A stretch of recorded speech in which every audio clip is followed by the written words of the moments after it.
I just got to my car and I received here a symbol about an update. Let me check what the update means. Here it says update successful. The system was updated successfully. Let's check out the details.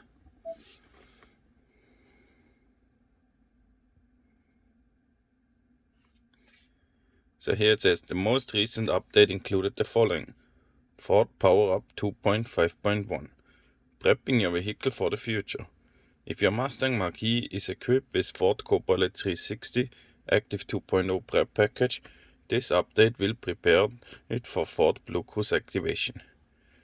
If you purchased the Mustang Mach Select but did not purchase the Comfort Technology package, then your vehicle does not have the hardware necessary to support Bluecruise. However, this update still starts to prep your vehicle to receive future upgrades. Another download will arrive soon to complete the process. Because of their complexity, these updates take longer than usual. As a result of the updates, you may see a message in your dashboard stating reverse brake assist not available. See manual. This message is accurate but will clear in just a couple of minutes into your drive and the feature will be then available. Note, you may have already received some of the functionality in prior update, but this version has been fine-tuned and includes additional tweaks to other features.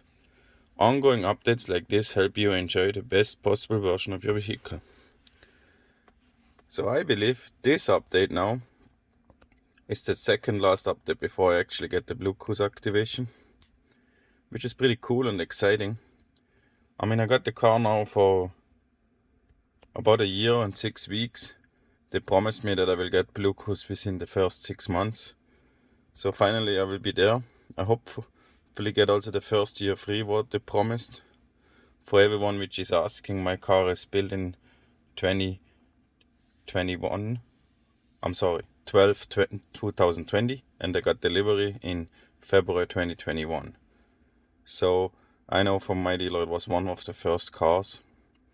And when I look up the update schedule on Wikipedia or also on forums or on Facebook, it seems like this update prepares everything like they explain. It's probably one of the biggest explanations Ford ever put into an update. And the next update should activate for Bluecruise. I'll keep you posted and thank you for watching. Don't forget, I really appreciate if you like and subscribe. Especially like any video. There's a lot of videos, and check also my video tutorial playlist. It shows you lots of helpful videos, and I'm already way above 100 videos. So thanks again, thanks for watching. Like this video, subscribe to my channel. Thank you.